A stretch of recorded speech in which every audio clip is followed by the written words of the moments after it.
नमस्कार दोस्तों, मैं हूं शुभम सर और आपका प्रोविडेंस कोचिंग देहरादून में हार्दिक स्वागत है। और आज हम एक इम्पॉर्टेंट टॉपिक डिस्कस करने वाले हैं और वो है सस्टेनेबल डेवलपमेंट गोल, एसडीजी गोल, जिसमें उत्तराखंड ने रैंक 1 हासिल करी है। आज हम उसके ऊपर चर्चा करने जा रहे हैं। छोटा सा टॉपिक है लेकिन आप बिल्कुल बने रहिए, जुड़े रहिए। और अगर आप इंग्लिश मीडियम में यू यूकेपीएससी की, पीसीएस के या लोअर सबऑर्डिनेट या रेंजर की तैयारी करना चाहते हैं तो प्रोविडेंस कोचिंग को बिल्कुल भी ना भूलें, क्योंकि यही एकमात्र विकल्प आपके पास अभी मौजूद है। तो उसी के लिए आपको बताना चाहूँगा कि 5 अगस्त 2024 से हमारा मिशन यूके पीएससी लॉन्च होने वाला है। और इंग्लिश मीडियम के बच्चों के लिए उत्तराखंड इंग्लिश में, यहाँ तक कि आपका मेंस में उत्तराखंड का जो पोर्शन है वो भी इंग्लिश में कराया जा रहा है। ठीक है, तो ये वाला पॉइंट भी आप लोग याद रखेंगे। ठीक है, और 50% इंडिपेंडेंट डिस्काउंट भी दिया जा रहा है कि इंडिपेंडेंस डे आने वाला है, उसके लिए 50% डिस्काउंट भी दिया जा रहा है, तो आप उसको ज्वाइन कर सकते हैं। और कोई भी इन्फॉर्मेशन लेनी है तो आप हमसे संपर्क कर सकते हैं। तो चलिए डिस्कस करते हैं कि उत्तराखंड में बहुत कम बार ऐसा होता है कि कोई खुशखबरी आ जाए, कोई खुशखबरी हम लोग को मिल जाए। तो ऐसा बहुत रेयर टू रेयर, मान के चलिए कि रेयर टू रेयर चलता है। लेकिन पहली बार ऐसा हो रहा है कि हम बहुत खुश हो रहे हैं कि चलो डेवलपमेंट हो रहा है। हम बार बार कहते रहते हैं कि उत्तराखंड में डेवलपमेंट नहीं है, डेवलपमेंट नहीं है, लेकिन वो हो रहा है। तो आज डिस्कस करेंगे कि उत्तराखंड को रैंक क्या मिली है, उसके नंबर कितने हैं, इससे पहले किस रैंक पे था वो डिस्कस करेंगे। इसके अलावा हम ये डिस्कस करेंगे एसडीजी गोल होते क्या हैं, ठीक है, कितने गोल होते हैं, ठीक है, और क्या उत्तराखंड ने करा जिससे कि वो रैंक नंबर 1 आया है। ठीक है, तो यहाँ पर देखें तो उत्तराखंड का सस्टेनेबल डेवलपमेंट गोल में अगर हम बात कर लें तो उन्होंने बिल्कुल हाईएस्ट स्कोर क्या करा है, निकाला है। इनके द्वारा हाईएस्ट स्कोर निकाला गया है। ठीक है, अब हाईएस्ट स्कोर जो निकाला है इन्होंने, कैसे निकाला है जरा डिस्कस कर लेते हैं। ठीक है, नीति आयोग की रिपोर्ट आई है 2023-24 की। ठीक है, एसडीजी रिपोर्ट 2023-24 की आ रखी है। और इस रिपोर्ट में कहा है कि Uttarakhand made a significant progress to secure top spot jointly with Kerala. यानी केरल के साथ उत्तराखंड का जो रैंक है वो बिल्कुल नंबर 1 है।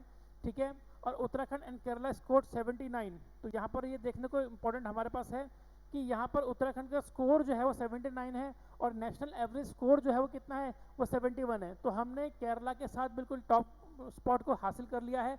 और कमाल की बात क्या है कि 2019 में अगर हम देखें तो 2019 में एसडीजी गोल में उत्तराखंड की जो रैंक थी वो 9वीं रैंक थी, 9th प्लेस पर उत्तराखंड आता था। ये भी बड़ा इंपॉर्टेंट फैक्ट हमारे लिए मिलता है। ठीक है, अब एसडीजी में हम फर्स्ट पोजीशन पर आ गए हैं। कितना है हमारा स्कोर, 79 है, केरला के साथ में है। नेशनल स्कोर कितना है, 71 है। और 2019 में हमारा स्कोर कितना था, 2019 में 9th प्लेस में थे। ठीक है, ये वाला पॉइंट भी आप याद करना है। ठीक है, इसके बाद अगर हम ज़रा देखें तो सस्टेनेबल डेवलपमेंट गोल होते क्या है, एसडीजी गोल होते क्या है, उस पर डिस्कस कर लेते हैं। तो भाई ये सेट ऑफ 17 पॉइंटर्स हैं। ये यूनाइटेड नेशंस के द्वारा ही जारी किए गए हैं। यूनाइटेड नेशन ऑर्गेनाइजेशन के द्वारा क्या किया गया, इसको जारी किया गया है। और इसमें सभी देशों के लिए क्या है, अपने यहाँ पर 17 पॉइंटर दिए गए, जिन 17 पॉइंटर पे क्या करना है, उन लोगों ने क्या करना है, बहुत ध्यान देना है, उनको सुधारना है। 17 पॉइंटर के क्वेश्चन भी एग्जाम में बन जाते हैं कई बार पूछते हैं कि आपका एसडीजी गोल 1 क्या है, 2 क्या है। जैसे 1 पॉवर्टी नो पॉवर्टी, 0 हंगर 2 है, तीसरा गुड हेल्थ एंड वेलबींग के, चौथा क्वालिटी ऑफ एजुकेशन है, पांचवा जेंडर इक्वलिटी है, छठा जो है क्लीन वाटर एंड सैनिटेशन है, सातवां अफोर्डेबल एंड क्लीन एनर्जी है, आठवां decent work and economic growth है, नवा इंडस्ट्री इनोवेशन एंड इंफ्रास्ट्रक्चर है, रिड्यूस इनइक्वालिटीज 10वां है, और सस्टेनेबल सिटीज एंड कम्युनिटीज 11वां है, रिस्पॉन्सिबल कंजप्शन एंड प्रोडक्शन जो है 12वां है, क्लाइमेट एक्शन जो बहुत बार एग्जाम में आ रखा है 13वां है, लाइफ बिलो वाटर 14 है, लाइफ ऑन लैंड 15 है, piece justice and strong institution 16 है, और 17वां है पार्टनरशिप फॉर द गोल्स। ठीक है, पार्टनरशिप फॉर द गोल्स। तो इसमें से 16 तो हम लोग मानते हैं और मोर देन 300 पॉइंट्स इसमें और बनते हैं। ठीक है ना, तो इन सारे चीज़ों पर क्या होता है, डिस्कस किया जाता है कि भाई किसी राज्य ने पॉवर्टी, गरीबी को हटाने में क्या काम करा, किसी राज्य ने इक्वलिटी को हटाने का काम क्या करा, किसी राज्य ने हंगर को लेकर क्या काम करा, जितनी योजना गवर्नमेंट के द्वारा चलाई जा रही है वो सही स्टैंडर्ड पे चल रही है कि नहीं चल रही है, इन सभी चीज़ों को डिसाइड किया जाता है, तब जाके एक रैंक वहाँ पर नीति आयोग के द्वारा जारी किया जाता है। तो ये पॉइंट क्लियर है कि 17 गोल्स में उत्तराखंड का रैंक बड़ा अच्छा है, अच्छा इन्होंने करा है। तो भाई अगर हम हाईलाइट की डिस्कस कर ले कि highlight of Uttarakhand SDG performance, तो सबसे पहले टॉप रैंकिंग तो हमें मिली गई है। हमने 75 आउट ऑफ 100, ठीक है, इंडेक्स में हमने करा है, स्कोर पे 79 है एक्चुअली में, 75 नहीं है। ठीक है, और sustainable agriculture, the state focus on organic farming and integrated farming system has improve the food security and the environment sustainability. Sustainable agriculture की बात करें तो यहाँ पर 2 पॉइंट हमें निकल के आते हैं। एक तो है फूड सिक्योरिटी का पॉइंट नजर आता है कि हमारे यहाँ पर जितना भी प्रोडक्शन हो रहा है उससे फूड सिक्योरिटी की समस्या हल हो गई है, और दूसरा जो है वो इन्वायरमेंटल सस्टेनेबिलिटी है। यानी कि एनवायरमेंटल सस्टेनेबिलिटी बहुत इंपॉर्टेंट है, क्योंकि एसडीजी फीचर में एनवायरमेंट भी है। तो हमने एनवायरमेंट को भी देखा है, अपनी भूख को भी देखा है, दोनों को देखा है, इसमें अच्छा परफॉर्मेंस हमारा है। और तीसरा क्लीन एनर्जी ट्रांजिशन, ठीक है ना। तो भाई रिन्यूएबल एनर्जी की तरफ हम जा रहे हैं, ठीक है, सोलर और हाइड्रो पावर की तरफ जा रहे हैं। और आप जानते हैं कि उत्तराखंड जो है वो हाइड्रो पावर को लेकर बहुत तगड़ा काम कर रहा है। लेकिन आप ये भी जानते हो कि उत्तराखंड जो सोलर पावर को लेकर बहुत तगड़ा काम कर रहा है। तो ये कुछ फैक्टर्स हैं, कुछ हाईलाइट्स हैं जहाँ पर हम डिस्कस कर सकते हैं कि उत्तराखंड ने कितना ज़बरदस्त काम एसडीजी में करा हुआ है, ठीक है ना। छोटा सा पॉइंट है लेकिन इंपॉर्टेंट है, मेंस में भी आपका पूछा जा सकता है, ठीक है। चलिए अगर देखें चौथा पॉइंट को अगर हम देखें तो उत्तराखंड का एक महत्वपूर्ण चीज़ क्या है कि इनोवेशन इन हेल्थ केयर, ठीक है ना। Telemedicine initiative Uttarakhand government के द्वारा लिए गए हैं, ठीक है ना। और हेल्थ केयर में टेक्नोलॉजी को प्रोवाइड किया गया है, रिमोट एरियाज तक टेक्नोलॉजी को प्रोवाइड किया गया है, जिससे कि रिमोट एरिया गाँव तक दूर दूर तक क्या हो सकते हैं, उत्तराखंड गवर्नमेंट के द्वारा क्या किया जा रहा है, हेल्थ के सेक्टर में काम किया जा रहा है। Maternal and the child care, ठीक है ना। अब आप जानते हैं कि हमारे यहाँ पर लक्ष्मी योजना चलाई जा रही है, महालक्ष्मी धन योजना चलाई जा रही है, ठीक है ना। कस्तूरबा गांधी योजना चलाई जा रही है, लेकिन जो लक्ष्मी किट है वो भी दी जा रही है, ठीक है ना। और अगर हम देखेंगे मेटर्निटी के लेकर काम बहुत कुछ किया जा रहा है, ठीक है ना। जो बच्चे हैं उनको दूध वगैरह की व्यवस्था की जा रही है, तो अच्छा काम किया जा रहा है। आंगनबाड़ी के काम बड़े अच्छे उत्तराखंड में हो रहे हैं। हर्बल मेडिसिन प्रमोशन, और आप जानते हैं कि उत्तराखंड जो है वो क्या है, संजीवनी जड़ी बूटी का केंद्र माना जाता था पुराने ज़माने में, ठीक है ना। औषधाम बोलते थे इसको, इस इलाके को। और जो हर्बल हमारी जो जड़ी बूटी, चाहे वो कुर्टिकी हो, चाहे वो आपकी बेलेडिन हो, चाहे वो टिमरू हो, चाहे वो आपकी टेक्सस बकाटा हो, ये जितनी भी सारी आपकी जो हर्बल मेडिसिन है, ये आयुर्वेदिक मेडिसिन है, ये आज के ज़माने में बहुत अच्छा काम कर रही है। और ये बड़े लेवल पे उत्तराखंड का नाम क्या कर रही है, ऊंचा कर रही है, ठीक है। तो एसडीजी गोल में ये भी हमारे कुछ इंपॉर्टेंट पॉइंट्स हैं, ठीक है, इसको भी आप याद कर सकते हैं, ठीक है। दूसरी बात इन्वायरमेंटल कंजर्वेशन की बात कर लें। आप जानते हैं कि उत्तराखंड में आग इस साल बहुत लगी, यह हम मानते हैं, लेकिन इन्वायरमेंटल कंजर्वेशन में चाहे हरेला प्रोग्राम हो, उत्तराखंड गवर्नमेंट के द्वारा हरेला प्रोग्राम चलाया जा रहा है। इसके अलावा नेशनल पार्क हो गया हमारे पास, इसके अलावा वेटलैंड हमारे पास हो गया, रामसर साइट हमारे पास हो गई है। इसके अलावा वाइल्ड लाइफ सेंचुरीज हमारे पास हो चुकी है, ठीक है। इसके अलावा बायोस्फीयर रिजर्व्स हमारे पास हो चुके हैं। तो अगर हम देखें तो उत्तराखंड में 86% जो है वो पहाड़ है, और 86% में अगर आप देखेंगे तो मोर देन 70% जो है वो कंजर्व्ड एरिया है। चाहे वो नंदा देवी हो, गंगोत्री हो, चाहे गोविंद राज पशु हो, चाहे वो केदारनाथ हो, चाहे अस्कोट हो, कितनी सारी वाइल्ड लाइफ सेंचुरीज, कितनी सारी हमारे पास नेशनल पार्क मौजूद हैं जो कि कंजर्वेशन की तरफ बताती हैं, ठीक है। और आसन नदी जो है वो आपका रामसर साइट है, ठीक है। आसन जो वेटलैंड है वो आपका क्या है, रामसर साइट है। अगर हम देखें तो एनवायरनमेंट को कंजर्वेशन करने में उत्तराखंड का बहुत बड़ा क्या है, बहुत बड़ा हाथ है। इसलिए हम बार बार ग्रीन बोनस की बात करते हैं कि हाँ भाई ग्रीन बोनस भी होना चाहिए। उत्तराखंड इतना बड़ा इंडिया को इतना देता है, ठीक है, ग्रीनरी से, तो उसमें ग्रीन बोनस भी उत्तराखंड को मिलना चाहिए, ठीक है, क्लियर है। अब दूसरी बात क्या है, दूसरी बात हमारे पास है कि एम्पावरिंग वुमेन एंड यूथ। देखिए किसी भी देश को अगर आपको देखना है कि वो विकसित है कि नहीं है, तो पंडित जवाहरलाल नेहरू ने कहा था कि वहाँ पर उनके महिलाओं की दशा को देखिए और उनके युवाओं की दशा को देखिए। अगर महिला और युवाओं की दशा अच्छी हो गई है तो वो देश बिल्कुल क्या करता है, तरक्की कर लेता है। तो यहाँ पर अगर हम देखेंगे तो वुमेन एंटरप्रेन्योरशिप, या एंटरप्रेन्योरशिप इसको कहते हैं, कि यहाँ पर वुमेन लेड बिजनेस को क्या किया जा रहा है, सपोर्ट किया जा रहा है। पहली बात रिजर्वेशन दे दिया है हम लोगों ने, 50% रिजर्वेशन दे दिया है, नौकरी में 30% रिजर्वेशन दे दिया है। इसके अलावा जितने भी सेल्फ हेल्प ग्रुप्स होते हैं उनको गवर्नमेंट के द्वारा मुद्रा योजना के तहत क्या दिया जा रहा है, कई काम दिए जा रहे हैं। और भी काम दिए जा रहे हैं जिसमें कि महिलाओं को भागीदारी है उसमें बढ़ाया जा रहा है, उनको अधिक से अधिक अधिकार दिए जा रहे हैं, ठीक है। और स्किल डेवलपमेंट में वोकेशनल ट्रेनिंग जो हो रही है वो बहुत इंपॉर्टेंट है। स्किल डेवलपमेंट में चाहे आपने सुना भी होगा कि भाई मशरूम उगा लो, ये उगा लो, अलाना उगा लो, फलाना उगा लो, तो वोकेशनल ट्रेनिंग भी गवर्नमेंट के द्वारा दी जा रही है, ठीक है ना। मशरूम कल बड़ी फेमस है, ठीक है। तो ये सारे काम भी किए जा रहे हैं। और सबसे महत्वपूर्ण क्या है, डिजिटल लिटरेसी, ठीक है ना। आज की डेट में आप देखेंगे डिजिटल लिटरेसी बहुत इंपॉर्टेंट है, क्योंकि वुमेन्स में, यूथ में डिजिटल लिटरेसी बढ़ रही है।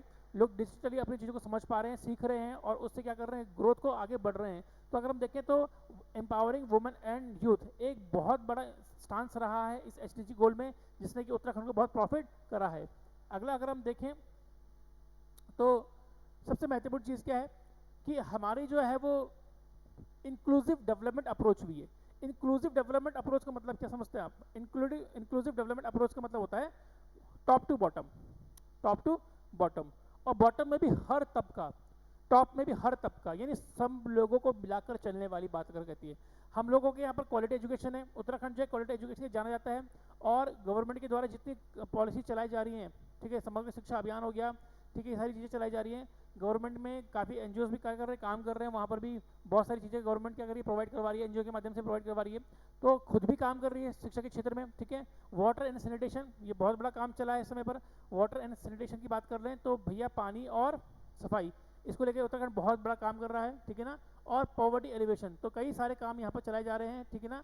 पॉवर्टी एलिवेशन के कई प्रोग्राम्स उत्तराखंड में चलाए जा रहे हैं, और उन्हीं पॉवर्टी एलिवेशन के प्रोग्राम के चक्कर से उत्तराखंड की रैंकिंग जो है बहुत ज़बरदस्त हुई है, ठीक है ना। क्लियर है।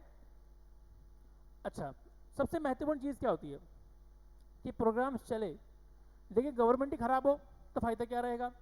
तो सबसे महत्वपूर्ण चीज़ क्या है, कोलैबोरेटिव गवर्नेंस, ठीक है ना। पहली चीज़ यहाँ पर स्टेक होल्डर एंगेजमेंट हमें देखने को मिलता है। सिटीजन, सिविल सोसाइटी और प्राइवेट सेक्टर जो है डिसीजन मेकिंग में शामिल किए जाते हैं। जो गवर्नमेंट होती है वो सिविल सोसाइटी को भी डिसीजन मेकिंग में शामिल करती है, सिटीजन को भी डिसीजन मेकिंग में शामिल करती है, और प्राइवेट सेक्टर को भी डिसीजन मेकिंग में शामिल करती है। अब जैसे आपको पता होगा कि आपके यहाँ पर यूनिफॉर्म सिविल कोड लगाया गया था, तो यूनिफॉर्म सिविल कोड में बाकायदा गवर्नमेंट ने क्या कहा था, जनता से भी पूछा था कि भाई तुम लोग क्या चाहते हो कि यूनिफॉर्म सिविल कोड में क्या हो। तो डिसीजन मेकिंग में कहीं ना कहीं पर अगर हम देखें तो सरकार यहाँ पर पूछती है। ट्रांसपेरेंसी एंड अकाउंटेबिलिटी, भाई सिंपल सी बात है, अभी तक धामी सरकार के ऊपर ऐसा कोई आरोप नहीं लगाया, बहुत बड़ा आरोप नहीं लगाया। छोटी मोटी बातें तो हर कुछ चलता रहता है, क्योंकि छोटा सा राज्य है, हर कोई चाचा भतीजा विधायक सभी का है, तो कोई ना कोई बात कहता रहता है। लेकिन अगर हम बड़े स्तर पर देखें तो कोई ऐसा बड़ा कांड यहाँ पर नहीं हुआ है जिसके लिए आप ये चीज़ कहें। अकाउंटेबिलिटी सबसे महत्वपूर्ण चीज़ होती है। अकाउंटेबिलिटी मतलब कि जो भी कार्य सरकार के द्वारा किए जा रहे हैं उसके लिए अकाउंटेबल कौन है, गवर्नमेंट अकाउंटेबल होती है। तो गवर्नमेंट अकाउंटेबल तब होती है जब जनता कुछ पूछे और गवर्नमेंट का जवाब दे। तो क्या ऐसा हो रहा है? बिल्कुल ऐसा हो रहा है, ठीक है ना, ऐसा हो रहा है, वरना ऐसा कभी भी नहीं होता कि वो नंबर 1 पे आ जाते। Promoting open governance and the data driven policy making, देखिए ओपन गवर्नेंस को किसको बोलते हैं कि जब आपकी पॉलिसीज, जब आपके द्वारा किए गए कार्य जनता के सामने प्रत्यक्ष रूप से प्रस्तुत किए जाते हों।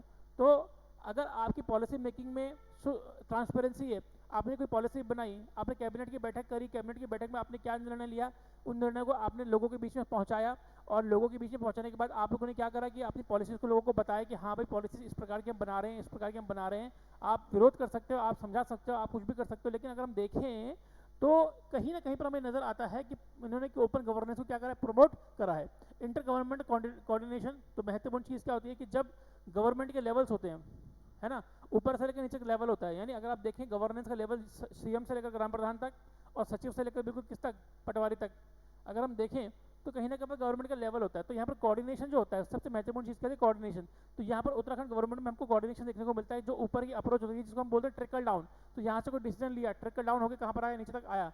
तो भाई वो ट्रिकल डाउन थ्योरी के हिसाब से अगर देखा जाए तो डिसीजन ऊपर ले आता है, एंड तक काम हो रहा है, और अगर एंड तक काम नहीं हो रहा तो उसको क्या किया जा रहा है, अकाउंटेबिलिटी उसको तय की जा रही है। तो अगर हम देखें तो कहीं ना कहीं पर कोलैबोरेटिव गवर्नेंस हमें यहाँ पर क्या होती है देखने को मिलती है, जो कि हमारे एसडीजी गोल को एक मजबूत काम करता है, ठीक है ना। क्लियर है। अब ऐसा नहीं है कि सब कुछ हमने पा लिया है, ऐसा नहीं है कि सब कुछ हमने पा लिया है, कुछ ना कुछ तो हमारे पास अभी भी आगे जाने के लिए है। तो अगर हम चैलेंजेस की बात करें तो हेल्थ केयर का एक्सपेंड और एजुकेशन इन रिमोट एरियाज, अभी भी कई सीमावर्ती गांव ऐसे इलाके, कई गांव ऐसे जहाँ पर शिक्षा की सुविधा अच्छी नहीं है। अभी भी कई जगह में सड़कें ऐसी नहीं है जहाँ पर आप क्या कर सकते हैं, जा सकते हैं। हेल्थ केयर फैसिलिटी अभी भी नहीं है। अगर एमआरआई मशीन है तो एमआरआई चलाने वाला है नहीं, अल्ट्रासाउंड मशीन है तो अल्ट्रासाउंड मशीन खराब हो रही है, ठीक है ना। डॉक्टर कभी आता कभी नहीं आता है। तो अगर हम देखें तो अभी भी कहीं ना कहीं पर क्या है, ये है। मैं बिल्कुल ये नहीं कह रहा हूँ कि उत्तराखंड गवर्नमेंट ने सब कुछ अच्छा कर लिया है, तो मैं बिल्कुल नहीं कह रहा हूँ, ठीक है ना। लेकिन ये भी ज़रूर है कि भाई हाँ, पहाड़ों में अभी भी ऐसी जगह मौजूद है जहाँ पर अच्छी हेल्थ केयर मौजूद नहीं, अच्छी एजुकेशन मौजूद नहीं है। लोगों को देहरादून, हल्द्वानी इन इलाकों में आना पड़ता है अच्छी हेल्थ केयर के लिए और अच्छी एजुकेशन के, जिस पर गवर्नमेंट को ध्यान देना बहुत ज़रूरी है। अगर हम अपॉर्चुनिटीज़ की बात करें तो leveraging the renewable energy potential and the eco tourism growth, तो भाई हमारे पास अपॉर्चुनिटी क्या है, हमारे पास सबसे बड़ी अपॉर्चुनिटी क्या है, इको टूरिज्म ग्रोथ, ठीक है, और रिन्यूएबल एनर्जी पोटेंशियल, ठीक है ना। अगर हम एनर्जी के सेक्टर को देखें और इको टूरिज्म पर ध्यान दें, इको टूरिज्म में सब कुछ आता है आपका, है ना, चाहे वो आपका रिलीजियस टूरिज्म हो, चाहे आपका वो अदर टूरिज्म हो, वो सभी आते हैं। अगर इको टूरिज्म को क्या करेंगे, सपोर्ट करेंगे तो बहुत अच्छा काम होगा, ठीक है। ठीक है, 86% हमारे पास क्या है, पहाड़ है, पर्वत है, जंगल है, मैदान है, क्या है हमारे पास, 86% हमारे पास पूरा पूरा का पूरा ग्रीन इलाका है, पहाड़ इलाका है। अगर आप उसको ज़्यादा प्रमोट करेंगे तो ज़्यादा आपके पास अच्छा अच्छी सीनरिक व्यू है, अच्छे बुग्याल हैं, अच्छे ग्लेशियर्स के पॉइंट है, अच्छे ताल हैं, बहुत सारी चीज़ें ऐसे अनएक्सप्लोर्ड इलाके हैं जहाँ पर लोग घूमना चाहते हैं। अगर हम उसको करें और अच्छे लेवल पे करें तो बहुत अच्छा हमारा काम हो सकता है, ठीक है। और प्रायोरिटीज़ की बात की जाए तो achieving zero poverty and zero hunger through the inclusive development, simple सी बात है कि हमारी प्रायोरिटी यही होनी चाहिए कि हमारे यहाँ पर गरीबी ना हो, कोई भूखा ना सोए, सबको शिक्षा का अधिकार मिले, सब लोग शिक्षित हों, सबको आधुनिकता के साथ भौतिक सुख जो हैं सबको मिलने चाहिए, और जो गवर्नेंस की अकाउंटेबिलिटी हो वो बिल्कुल तय की जाए, और हर गरीब से गरीब और अमीर से अमीर व्यक्ति को क्या मिले, अच्छी गवर्नेंस मिले। यही सब क्या होनी चाहिए, यही सब हमारे लिए क्या मिलनी चाहिए, प्रायोरिटीज़ होनी चाहिए, ठीक है। तो आशा करता हूँ कि जो एसडीजी के ऊपर हमने आकलन किया और गवर्नमेंट का हमने बात बताई आपको अच्छी लगी होगी, और इसी प्रकार की चीज़ें आप अगर आप देखना चाहते हो तो इस चैनल को सब्सक्राइब जरूर कीजिएगा। और याद रखेंगे 5 अगस्त 2024 से हमारे यहाँ पर क्या शुरू हो रहा है, आपके इंग्लिश मीडियम का यूके मिशन यूके पीएससी शुरू होने वाला है। तो इसीलिए अगर आपको ज्वाइन करना है तो अभी जाइए, डिस्क्रिप्शन बॉक्स में हमारा एप्लीकेशन का नाम भी दे रखा है, और डिस्क्रिप्शन बॉक्स में हमारा पूरा डिस्क्रिप्शन दे रखा है, आप हमसे बात कर सकते हैं, कॉल कर सकते हैं, और कोई भी इन्फॉर्मेशन हो तो आप हमसे पूछ सकते हैं। तो अगले वीडियो के लिए रही तैयार, तब तक के लिए दीजिए सोम सर को याद।